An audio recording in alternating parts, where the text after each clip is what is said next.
insomnia, it might be heart palpitations, it might be night sweats, it might be mood swings, it might be raging anger and very negative thoughts. It could be any number of those things. Weight gain, bloating. A loss of bloating. A loss of sense of purpose, kind of like, is this it? What next?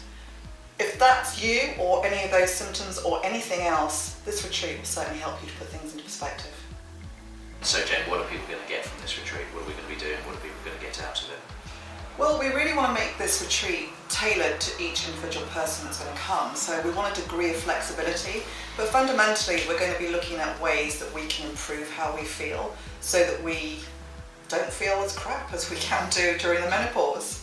So, I mean, you're going to be looking at all the nutritional side of things. Sleep and, food and sleep. Yeah. So, I mean, one of the things that I want everybody to go away with is really a toolkit to give them the best night's sleep that they've had in years.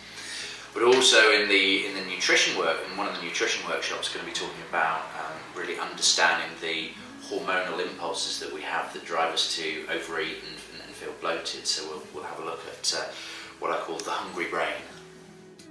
Whilst your body doesn't require radically different food to when you were younger, it's a lot less forgiving as you get older. Well, fundamentally our metabolism is slower as we get older, so whereas we might be able to sort of chow our way through 5 McDonald's a week when we're in our 20s and 30s and not put on a pound, as you get older through your 40s, 50s, 60s, you'll really start to see the downside of a poor nutrition plan.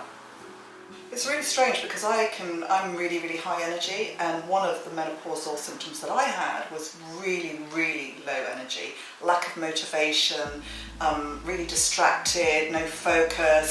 I was all over the place, and it really, really did confuse me, and it started this cycle of self-talk, that inner critic, the gremlins as I call them, the gizmo that's the nice self-talk, and then that monster that happens after midnight. And Jane, let me ask you this, how did you sleep when you were going through the menopause? Interrupted sleep, and I wasn't used to interrupted sleep. Not particularly, I didn't suffer particularly from hot flushes. I got odd waves of it, but not like some women that I know who you can actually see it happening, like literally like a barometer. So I was lucky in that respect, but I was really restless. And I woke up in the middle of the night quite a lot, and then the thoughts took over. I mean, one of the things about menopause is your body does change.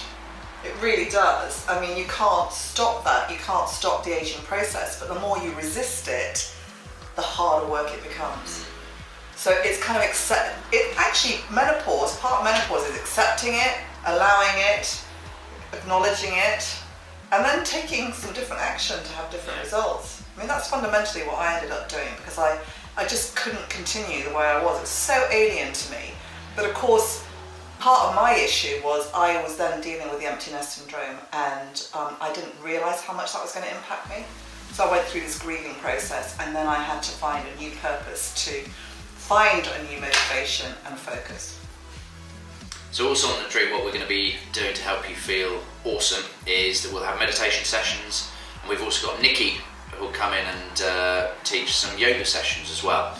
We're also going to get in some delicious, mainly vegetarian and vegan food, just to help us feel just energised and alive as we go through the retreat.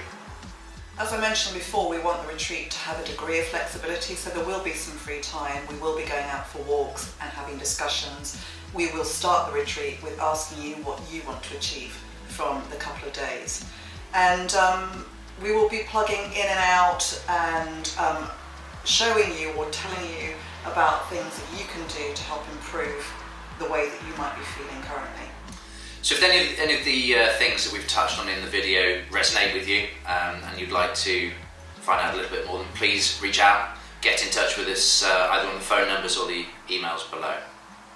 Remember, it could be insomnia, it might be heart palpitations, it might be night sweats, it might be mood swings, it might be raging anger and very negative thoughts. It could be any number of those things. Weight gain, bloating. A loss of, bloating. A loss of sense of purpose, kind of like, is this it? What next?